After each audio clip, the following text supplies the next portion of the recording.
ಒಂದೆಡೆ ರಾಜ್ಯ ಸರ್ಕಾರ ಹಲವಾರು ಭಾಗ್ಯ ಯೋಜನೆಗಳನ್ನು ಕರ್ನಾಟಕದಲ್ಲಿ ನೀಡ್ತಾ ಇದೆ, ಇನ್ನೊಂದು ಕಡೆ ಬೆಲೆ ಏರಿಕೆ ಆಗ್ತಿದೆ. ಈಗ ಈ ಬೆಲೆ ಏರಿಕೆ ವಿಚಾರದಲ್ಲಿ ರಾಜ್ಯ BJP ರಾಜ್ಯದಾದ್ಯಂತ ಜನಾಕ್ರೋಶ ಯಾತ್ರೆಯನ್ನು ಮಾಡಿತ್ತು. ಈಗ ಅದಕ್ಕೆ ಇನ್ನೊಂದು ದಿಕ್ಕಿನಲ್ಲಿ ಕಾಂಗ್ರೆಸ್ ಏನು ಮಾಡಿತ್ತು ಅಂತ ಕೇಳಿದರೆ, ಈಗ ಕೇಂದ್ರ ಸರ್ಕಾರದ ವಿರುದ್ಧ ಅದು ಪ್ರತಿಭಟನೆ ಮಾಡಲಿಕ್ಕೆ ಹೊರಟಿದೆ. ಹಾಗೆ ಎರಡೂ ಸರ್ಕಾರಗಳು ಕೂಡ ಜನರ ಮೇಲೆ ತೆರಿಗೆ ಜೊತೆಗೆ ಬೆಲೆ ಹೆಚ್ಚಳವನ್ನು ಮಾಡಿ ಜನರ ಬದುಕಿನ ಮೇಲೆ ಸವಾರಿ ಮಾಡ್ತಿದೆ ಹೇಳುವ ಆರೋಪಗಳನ್ನು ಎರಡೂ ಸರ್ಕಾರ ಮಾಡ್ತಿದೆ. ಇದರಲ್ಲಿ ಹೈರಾಣಾಗೋರು ಯಾರು ಅಂತ ಕೇಳಿದರೆ ಜನಸಾಮಾನ್ಯರು ಪ್ರತಿನಿತ್ಯ ಬೆಲೆ ಏರಿಕೆಯಿಂದ ಕಂಗಾಲಾಗಿದ್ದಾರೆ. ಹಾಗಾಗಿ ನಾವಿವತ್ತು ಎರಡೂ ಪಕ್ಷಗಳ ಜೊತೆ ನಾವು ಮಾತುಕತೆ ಮಾಡ್ತೇವೆ. ಕೇಸರಿಯ ವೀರಪಡೆ ಎದ್ದು ನಿಂತಿದೆ, ಕಾಯಕ ಯೋಗಿಗಳು ಜನ್ಮಭೂಮಿಗೆ, ಬಿಜೆಪಿಯ ಭರವಸೆಯು ರಾಮಭೂಮಿಗೆ. ರಾಮ ಭೀಮ ಬಸವ ಹನುಮ ಭಾರತ ಮಾತಾ ಧರ್ಮದ ರಕ್ಷಣೆಗಾಗಿ ಭಗವದ್ಗೀತಾ. ಇದು ಆಕ್ರೋಶದ ಯಾತ್ರೆ, ಇದು ವಿಜಯದ ಮಹಾಯಾತ್ರೆ, ಇದು ಜನಾಕ್ರೋಶದ ಯಾತ್ರೆ, ಇದು ವಿಜಯದ ಮಹಾಯಾತ್ರೆ.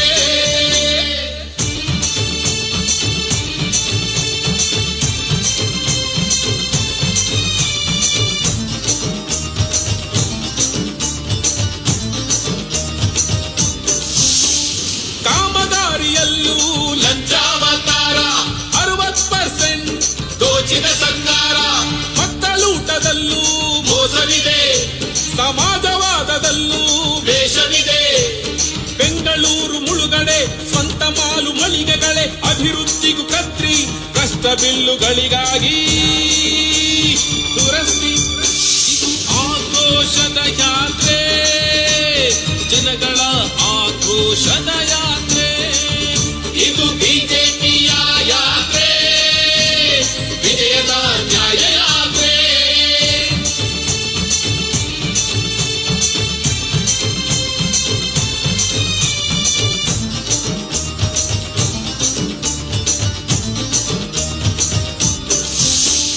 ಬೆಲೆ ಏರಿಕೆಗೆ ನೊಂದಿದೆ ಜನ, ಕಾಂಗ್ರೆಸ್ ದುಷ್ಟರ ಕ್ರೀಡಾಂಗಣ, ಅಲ್ಪರ ಓಲೈಕೆಯ ಅಧಿಕಾರ, ಸಾಲು ಸಾಲು ಬೀಳುತ್ತಿವೆ ಬಡವರ ಹೆಣ.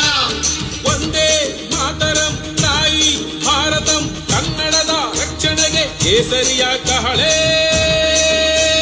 ಮೊಳಗುತ್ತಿದೆ. ಇದು ಆಕ್ರೋಶದ ಯಾತ್ರೆ, ಜನಗಳ ಆಕ್ರೋಶದ ಯಾತ್ರೆ, ಆಕ್ರೋಶದ ಯಾತ್ರೆ, ಜನಗಳ ಆಕ್ರೋಶದ ಯಾತ್ರೆ. ಅಧ್ಯಕ್ಷ ನಮಸ್ಕಾರ. ನೋಡಿ, ಈಗ ರಾಜ್ಯದಲ್ಲಿ ಬೆಲೆ ಏರಿಕೆ ಬಗ್ಗೆ BJP ಜನಾಕ್ರೋಶ ಯಾತ್ರೆಯನ್ನು ಮಾಡ್ತಾ ಇದೆ. ಈಗ ಇನ್ನೊಂದು ಕಡೆ ಹೇಳಬೇಕು ಅಂತಂದರೆ ಸರ್ಕಾರ ಭಾಗ್ಯ ಯೋಜನೆ ಕೊಡ್ತಾ ಇದೆ. ಈಗ ಬೆಲೆ ಏರಿಕೆ ಬಗ್ಗೆ ನಿಮ್ಮ ಅಭಿಪ್ರಾಯ ಏನು? ಬೆಲೆ ಏರಿಕೆ ಈ ಸರ್ಕಾರ ಬಂದ ನಂತರ ನಿತ್ಯ ನಿರಂತರವಾಗಿ ಬೆಲೆ ಏರಿಕೆ ಆಗ್ತಾನೇ ಇದೆ. ಕಳೆದ 2 ವರ್ಷಗಳಲ್ಲಿ ಎಲ್ಲ ದಿನಬಳಕೆ ವಸ್ತುಗಳ ಬೆಲೆ ನಿರಂತರವಾಗಿ ಆಗ್ತಾ ಇದೆ.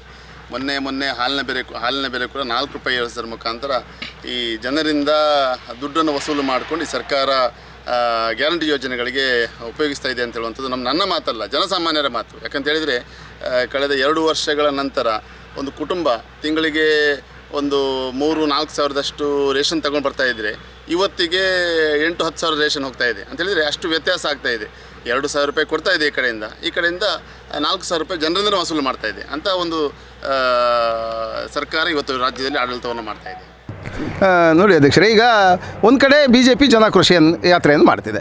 ಈಗ ಅದಕ್ಕೆ ಇನ್ನೊಂದು ದಿಕ್ಕಿನಲ್ಲಿ ನಾವು ಗಮನಿಸಿದರೆ ಈಗ ಕಾಂಗ್ರೆಸ್ ಕೂಡ ಪ್ರತಿಭಟನೆಗೆ ಹೊರಟಿದೆ. ಇದು ಈಗ ಜನರಿಗೆ ಏನಾಗಿದೆ ಅಂತ ಕೇಳಿದರೆ, ಮತದಾರರಿಗೆ ಏನಾಗಿದೆ ಅಂತ ಕೇಳಿದರೆ ಒಟ್ಟು ಗೊಂದಲದ ಪರಿಸ್ಥಿತಿ. ಯಾಕಂದರೆ ಈಗ ಬೆಲೆ ಏರಿಕೆ ಆದಷ್ಟು ಜನ ಹೈರಾಣ ಆಗ್ತಾರೆ. ಈಗ ಎರಡೂ ಸರ್ಕಾರಗಳು ಜನರ ಮೇಲೆ ಸವಾರಿ ಮಾಡ್ತಾರೆ ಅಂತ ತಮಗೆ ಅನಿಸಲ್ವಾ? ಈಗ ಮೊನ್ನೆಯಿಂದ ಕಾಂಗ್ರೆಸ್ಗಳು ಪ್ರತಿಭಟನೆ ಮಾಡ್ತಾ ಇರುವಂಥದ್ದು ನಾವು ನೋಡ್ತಾ ಇದ್ದೇವೆ. ರಾಜ್ಯದಲ್ಲಿ ಬೆಲೆ ಏರಿಕೆ ಒಂದು ಭಾಗ ಆದರೆ ಕೇಂದ್ರದ ಬೆಲೆ ಏರಿಕೆಯನ್ನು ಹಿಡ್ಕೊಂಡು ಗ್ಯಾಸ್ ಬೆಲೆ ಏರಿಕೆಯನ್ನು ಒಂದನ್ನು ಕಾರಣವನ್ನು ಹಿಡ್ಕೊಂಡು ಇವತ್ತು ಕಾಂಗ್ರೆಸ್ ಸರ್ಕಾರ ಈ ರಾಜ್ಯಾದ್ಯಂತ ಪ್ರತಿಭಟನೆಯನ್ನು ಮಾಡ್ತಾ ಇದೆ.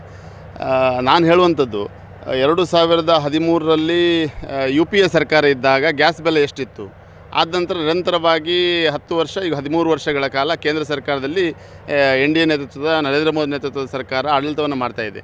1200 ರೂಪಾಯಿಯಷ್ಟು ಇದ್ದಂತಹ ಗ್ಯಾಸ್ ಬೆಲೆ 2013ರಲ್ಲಿ ಇವತ್ತಿಗೆ ಬಹುಶಃ 800, 850 ರೂಪಾಯಿ, 875 ರೂಪಾಯಿ, 825 ರೂಪಾಯಿನೇ ಇರಬೇಕು ನನ್ನ ಲೆಕ್ಕದಲ್ಲಿ. ಇವತ್ತು ಒಂದು 50 ರೂಪಾಯಿ ಜಾಸ್ತಿ ಮಾಡಿದ ಕೂಡಲೇ ಬೆಲೆ ಕಡಿಮೆ ಮಾಡಿದ್ದನ್ನು ಇವತ್ತು ಮಾತಾಡ್ತಾ ಇಲ್ಲ ಇವರು. ಆದ್ದರಿಂದ ನಾನು ಹೇಳುವಂಥದ್ದು, ಕೇವಲ ಒಂದು ಗ್ಯಾಸಿಗೆ 50 ರೂಪಾಯಿ ಜಾಸ್ತಿ ಮಾಡಿದ್ದಾರೆ, ಆದರೆ ಹಾಲಿಗೆ ದಿನಕ್ಕೆ 4 ರೂಪಾಯಿ ಜಾಸ್ತಿ ಆಗಿದೆ, 1 ಲೀಟ್ರಿಗೆ 4 ರೂಪಾಯಿ ಜಾಸ್ತಿ ಆಗಿದೆ ಅಂತ ಹೇಳಿದರೆ ಒಂದು ತಿಂಗಳಿಗೆ ಎಷ್ಟು ಉಪಯೋಗಿಸ್ತಾರೆ? ಕನಿಷ್ಠ ಒಂದು ಹಾಲಿಗೆ ತಿಂಗಳಿಗೆ ನನ್ನ ಲೆಕ್ಕದಲ್ಲಿ ಒಂದು 200-250 ರೂಪಾಯಿ ಜನ ಹೆಚ್ಚಿಗೆ ಕೊಡ್ತಾ ಇದ್ದಾರೆ ಒಂದು ತಿಂಗಳಿಗೆ ಅಂತ ಹೇಳಿದರೆ, ಅಷ್ಟು ವ್ಯತ್ಯಾಸದ ಬದಲಾವಣೆ ಕೇವಲ ಒಂದು ಹಾಲಿನಲ್ಲಿ ಸರ್ಕಾರ ಮಾಡಿದೆ. ಅದು ಬಿಟ್ಟು ಇವತ್ತು ಎಣ್ಣೆ ಬೆಲೆ ಆಗಿರ್ಬೋದು, ರೇಷನ್ ಬೆಲೆ ಆಗಿರ್ಬೋದು, ಎಲ್ಲ ವಸ್ತುಗಳ ಬೆಲೆ ಕೂಡ ಇವತ್ತು ರಾಜ್ಯ ಸರ್ಕಾರ ಜಾಸ್ತಿ ಮಾಡಿದೆ.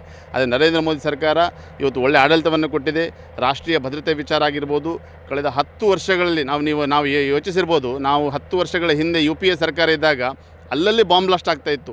ಅದು ಮುಂಬೈ ಇರ್ಬೋದು, ನಮ್ಮ ಪಾರ್ಲಿಮೆಂಟ್ ಒಳಗೆ ಕೂಡ ಈ ಭಯೋತ್ಪಾದಕ ಚಟುವಟಿಕೆಗಳು ನಡೆದನ್ನು ನಾವೆಲ್ಲರೂ ಕೂಡ ನೋಡಿದ್ದೇವೆ.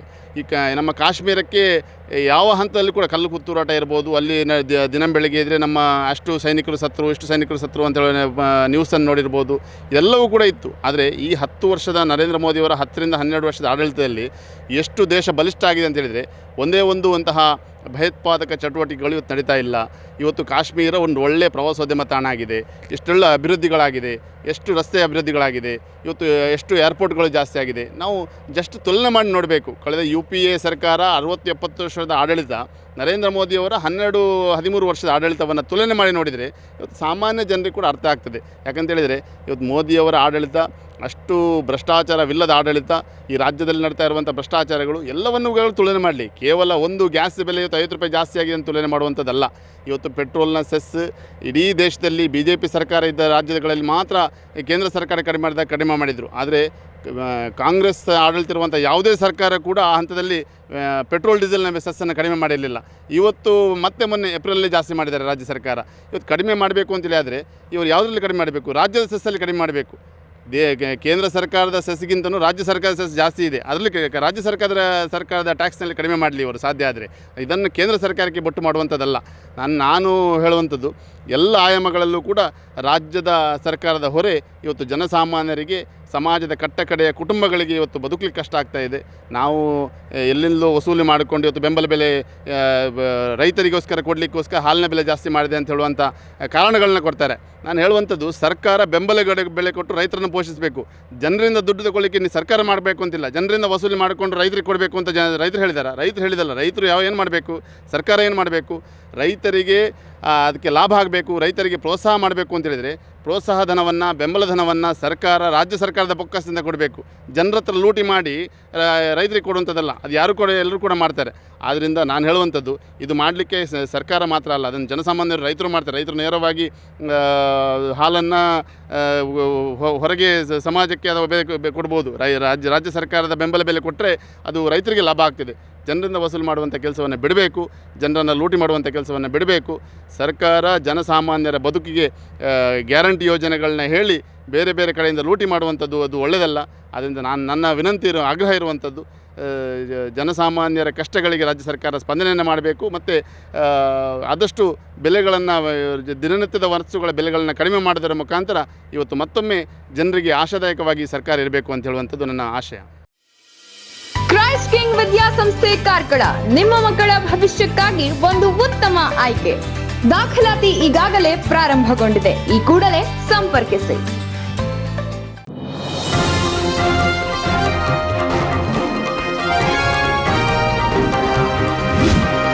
ನಿಖರ ಹಾಗೂ ಸ್ಪಷ್ಟ ಸ್ಥಳೀಯ ಸುದ್ದಿಗಳಿಗಾಗಿ ವೀಕ್ಷಿಸಿ ಸ್ವಯಂ ಟೈಮ್ಸ್ ಕಾರ್ಕಳ.